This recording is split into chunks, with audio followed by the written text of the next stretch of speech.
유대인들이 안디옥과 이고니온에서 와서 무리를 충동하니 그들이 돌로 바울을 쳐서 죽은 줄로 알고 시외로 끌어내치니라.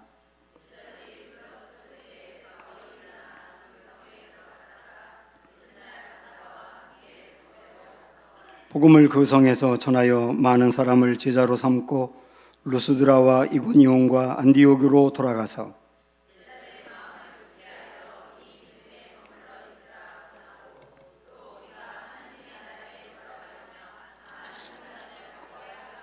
같이 읽습니다. 각 교회에서 장로들을 택하여 금식 기도하며 그들이 믿는 주께 그들을 의탁하고. 아멘. 사랑합니다. 축복합니다. 인사하겠습니다.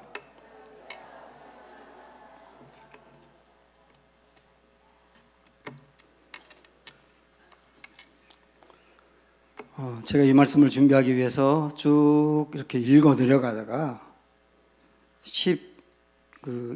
1절부터 원래 본문이기 때문에 쭉 읽어 내려가다가 19절에 왔을 때 딱 멈췄어요.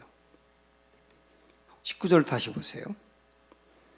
유대인들이 안디옥과 이고니온에서 와서 무리를 충동하니 그들이 돌로 바울을 쳐서 어떻게 됐다고요? 죽은 줄로 알고 끌어내렸대요. 내치니라, 끌어내치니라. 죽은 줄로 알고 버렸다는 거예요. 근데 누가는 이거를 그냥 신문에 기록하듯 한 줄로 간단하게 기록하고 말았는데 제가 생각을 해봤어요. 지금 이 상황이 어떻게 된 건가? 한 사람을 돌로 쳤습니다. 목을 벤 것도 아니고 총으로 쏜 것도 아니고 돌을 던졌는데 그 돌에 맞으면서 스데반처럼 계속 맞으면서 서서히 죽어가고 죽은 줄 알았어요. 그리고 그 시체를 버렸대요. 얼마나 엄청난 일입니까? 그런데 죽진 않았거든요. 그 다음 20절 보시면 제자들이 둘러섰을 때에 너무 놀래가지고 둘러섰을 때 바울이 일어나 그 성에 들어갔다가 이튿날 바나바와 함께 더베로 가서 돌에 맞아 죽을 뻔했기 때문에 선교고 뭐고 이거는 뭐 선교가 중요한 게 아니고 일단 살고 봐야 되니까 안디옥으로 돌아가야 되겠다. 그렇게 생각한 게 아니에요. 그 다음 목적지인 더베로 갔대요. 더베. 1차 전도 여행의 끝이 더베거든요. 거기로 가서 그 다음에 21절 보시면 복음을 그 성에서 전하여 많은 사람을 제자로 삼았다. 아니 얼마 전에 돌에 맞아 죽을 뻔했던 사람이 또 다른 지역에 가가지고 복음을 전하여 많은 사람을 제자로 삼았어요. 여기까지도 계속 놀랐는데 더 놀란 건 뭔지 아세요? 그 다음 보시면 삼고 다음에 루스드라와 이고니온과 안디옥으로 돌아가서 여기 루스드라, 이고니온, 안디옥 이거는 1차 전도 여행 때 바울이 이렇게 다녀왔던 곳이잖아요. 다녀왔던 곳인데 다녀왔던 곳을 다시 역으로 또 똑같이 그곳을 밟아간다는 거예요. 그런데 여기에 나와 있는 이 세 지명 루스드라, 이고니온, 안디옥 이 세 곳은 바울을 유독 박해한 곳이에요. 안디옥에서도 사람들이 바울을 박해하며 힘들게 했고요. 그 다음도 마찬가지고 그 다음도 마찬가지고 돌에 맞아 죽을 뻔했다. 근데 그곳을 또 갔다는 거예요.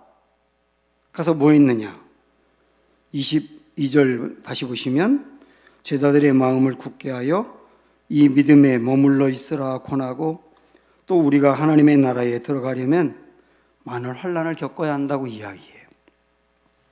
여기에 자기가 전도해서 이렇게 세워놨던 교인들이 있지 않습니까? 그 교인들을 만나가지고 한 명 말씀을 전하면서 다지는 거예요. 이렇게 신앙을 다져놓는 거예요.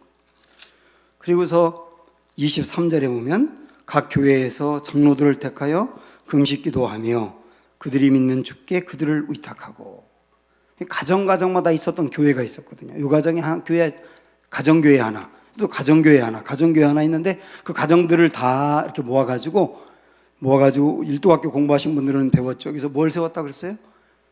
갈라디아 교회를. 이 갈라디아 큰 조직교회를 세운 거예요. 이게 오늘 본문의 말씀입니다. 이 말씀을 보면 바울은 사실은 내내 고생만 하는 거예요.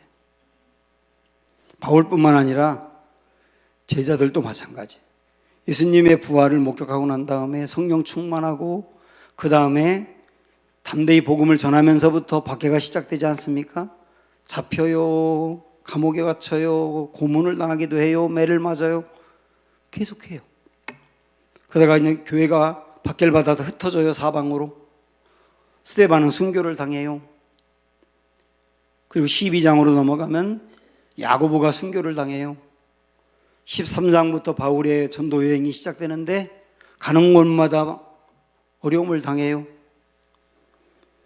그리고 또 복음을 전해요. 14장으로 넘어오면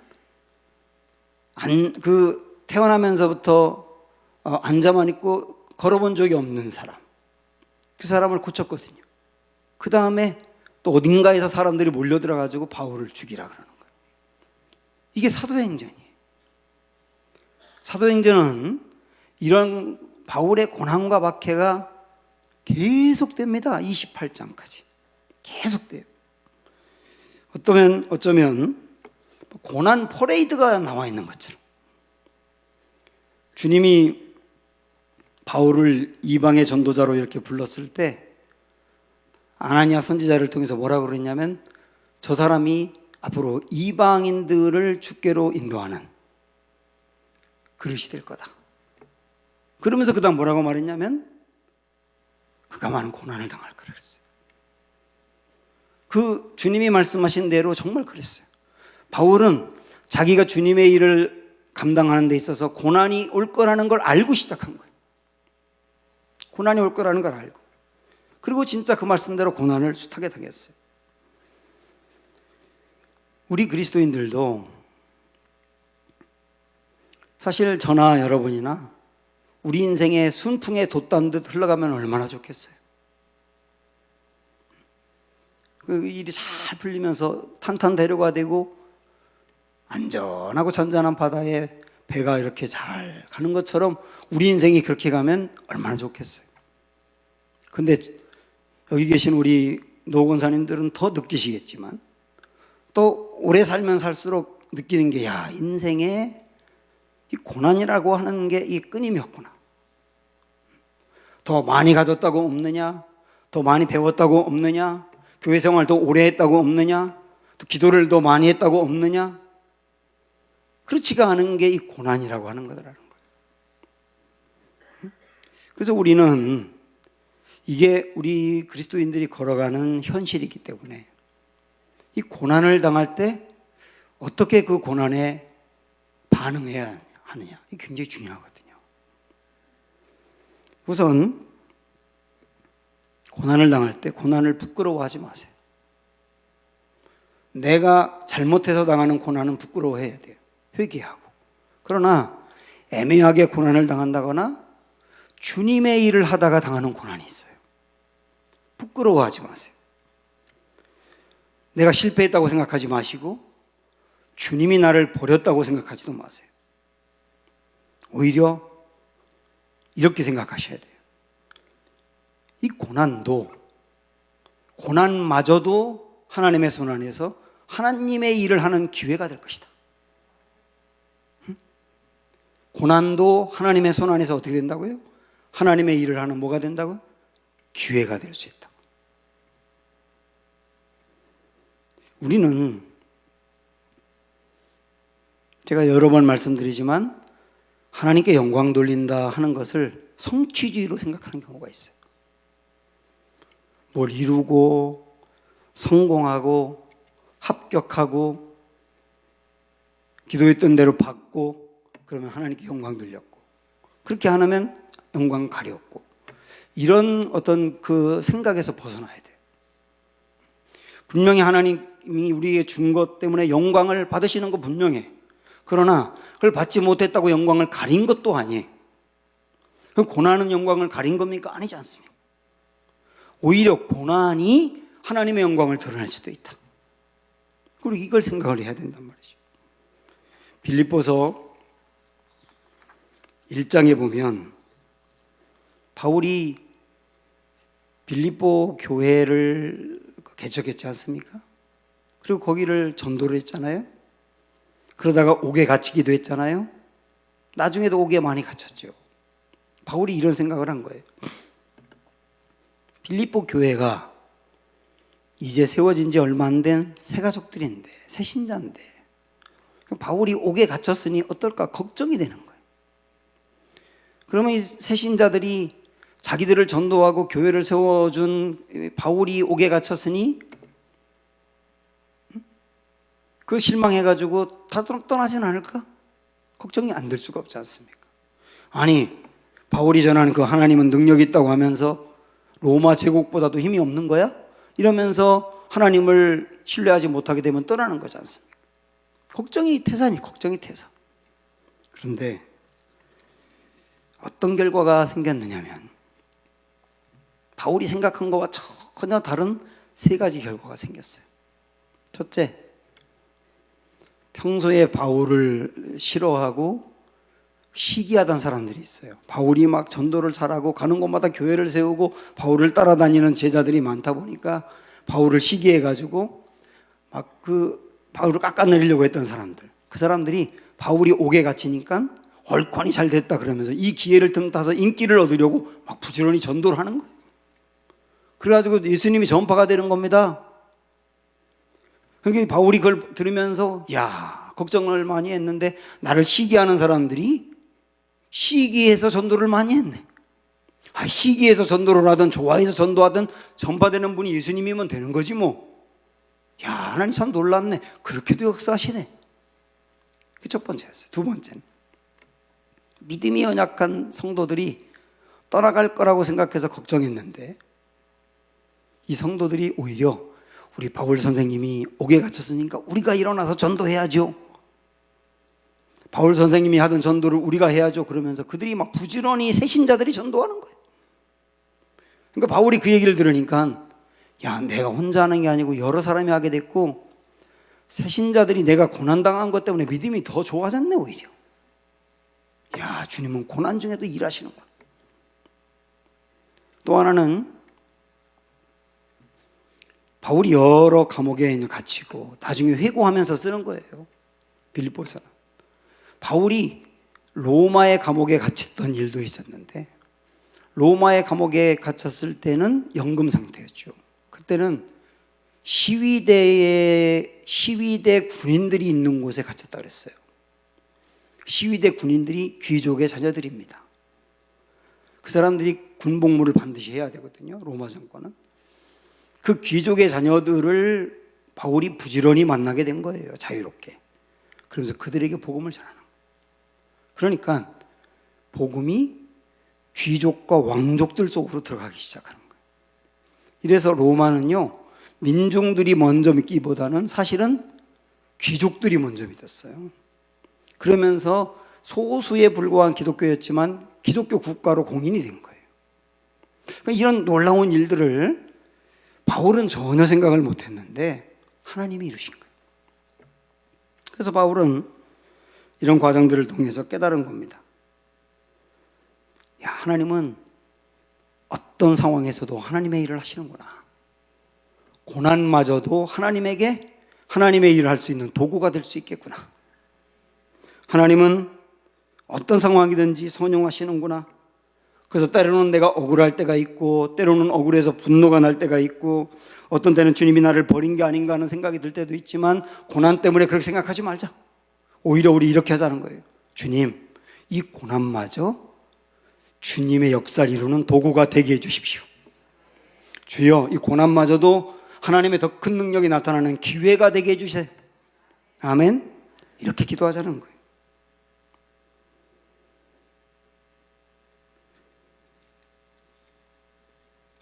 그래서 우리는 바울의 이 마음을 이렇게 헤아리면서 그가 빌립보서 4장에서 했던 그 이야기가 떠오르는 거예요.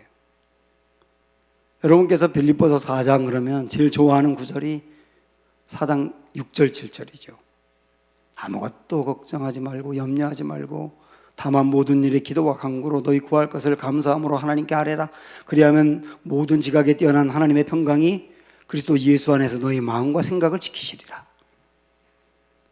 예, 아멘합니다. 그런데 그 아멘하고서 그 다음 8절 보면 바울이 뭐라고 그러는지 아세요? 보세요 한번.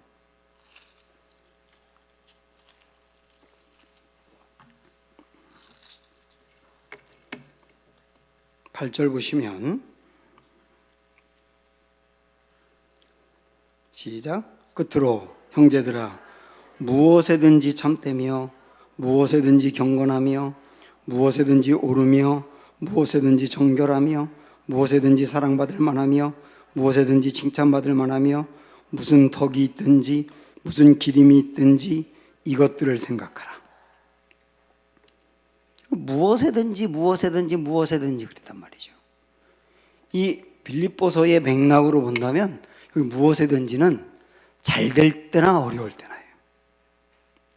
잘 될 때나 어려울 때나 잘 될 때도 참되게 하시고 어려울 때도 참되게 해주세요. 잘 될 때도 정직하게 하시고 어려울 때에도 정직하게 해주세요. 잘 된다고 교만하지 말고 고난을 당했다고 위축되지 말게 해주세요. 그저 주님이 내게 맡긴 그 일을 위하여 묵묵히 뚜벅뚜벅 한 걸음씩 걸어가게 해주세요. 이 기도 아닙니까 지금? 그래서 저는 오늘 이 말씀을 이렇게 생각하면서 목숨보다 소중한 것이 있구나. 그런 게 어디 있겠어요? 있어요. 바울이 목숨보다 소중한 게 있다. 그걸 뭐라고 그랬냐면 사명이라 그랬어요. 야, 하나님이 내게 맡긴 그 사명은 목숨보다 소중한 거구나. 사명은 목숨보다 소중하기 때문에 사나 죽으나 주를 위해 산다는 것은 사나 죽으나 내게 주신 사명을 붙들고 죽을 때까지 가는 거예요. 사명은 나이가 먹어서 끝나는 게 아니에요. 하나님 앞에 가는 날까지 사명을 이루어 드리다가 가는 거예요. 그게 성도의 삶인 거예요.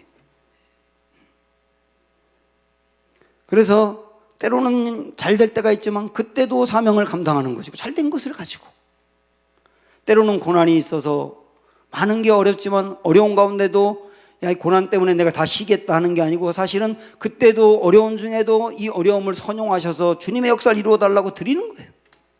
그리고 하나님이 어려움 중에도 어떤 놀라운 일을 행하시는지 봐야 되는 거예요. 이게 성도의 삶입니다. 제가 그래서 이 말씀 준비하면서 주님, 저에게 이 성대가 가장 중요한데 제 신체 중에 제일 연약한 곳이 성대가 돼서 이게 목사를 잘못한 거 아닌가 이거, 그런 생각이 들면서 따지기도 했어요.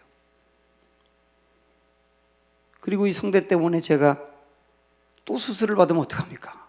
걱정도 되고.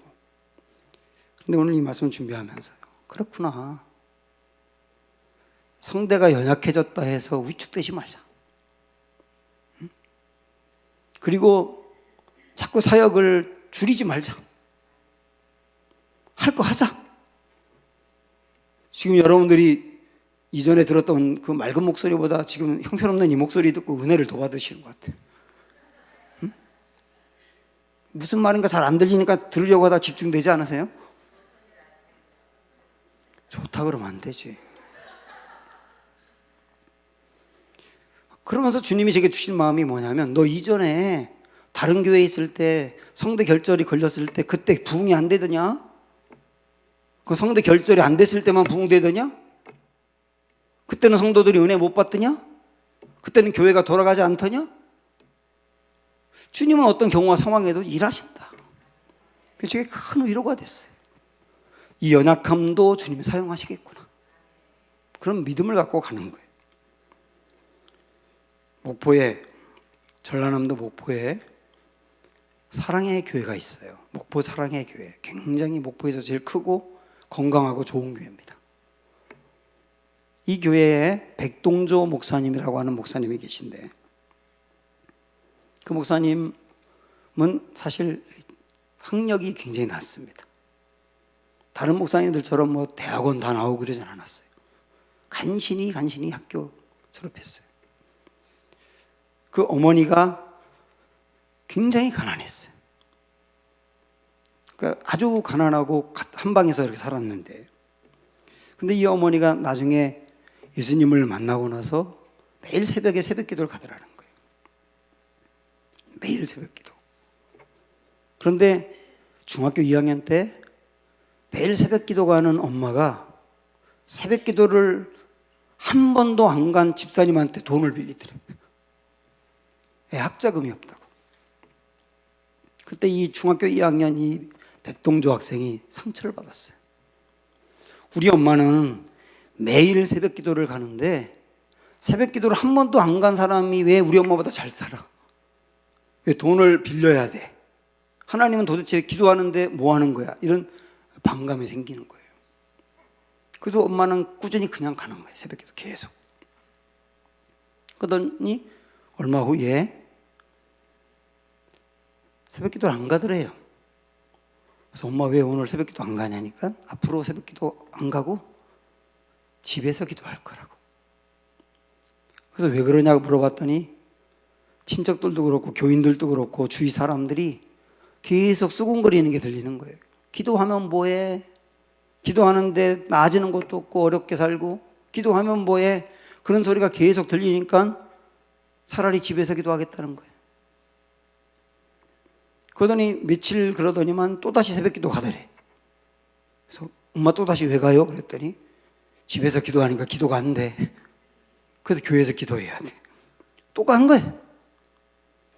그때 어린 나이에 그 엄마가 이해가 안 되고 하나님이 이해가 안 됐는데요. 근데 하나님이 이 어머니가 살아있는 동안 경제적으로 회복을 안 줬어요, 이 가정에. 돌아가실 때까지 가난했대. 근데 하나님이 이 아들을 놀랍게 쓰시는 거예요. 이 목사님이 무슨 얘기를 하냐면 그때 엄마를 보면서 우리 엄마를 보면서 신앙생활을 알았다는 거예요. 신앙생활은 어떤 때는 간절히 매달려 기도했는데 하나님이 금방 응답해 주기도 하고 어떤 때는 매달리는데 응답이 지연되기도 하고 어떤 때는 도무지 안 주기도 하고 그래서 답답하기도 하고 실족할 수도 있고 낭망이 빠질 수도 있는데 그리고 어떤 경우는 고난이 해결되기도 하고 어떤 경우는 고난이 계속되기도 하는데 그러나 어떠한 상황이든지 아까 바울이 얘기한 대로 무엇이든지 그냥 뚜벅뚜벅 걸어가는 게 신앙이고 그냥 뚜벅뚜벅 한 걸음씩 한 걸음씩 보이지 않아도 그냥 그 길이 옳은 길이라 여기며 걸어가는 게 신앙생활이구나. 저는 정말 귀하다는 생각을 했어요. 우리가 간증을 하면 응답받은 이야기, 뭐 애들이 잘 풀린 이야기, 병 다 나은 이야기 이런 이야기들이 우리가 은혜가 되는데요. 근데 그런 간증만이 아니고 이런 간증도 많았으면 좋겠다. 물론 우리 교회 말고 다른 교회가 많았으면 좋겠어요. 우리 교회 첫 번째라면 더 좋겠어요. 그러나 그건 현실이지 않습니까? 그래서 고난 중에도 뚜벅뚜벅 걸어가는 성도들이 우리 교회에 많이 나왔으면 좋겠다. 그리고 그것을 통해 하나님께서 은혜 베푸시며 세워가는 것들을 보았으면 좋겠다. 그게 오늘 바울이 걸었던 길이며 우리가 걸어야 될 길이라고 주님 말씀하십니다. 찬양할까요? 십자가의 전달자라는 찬양인데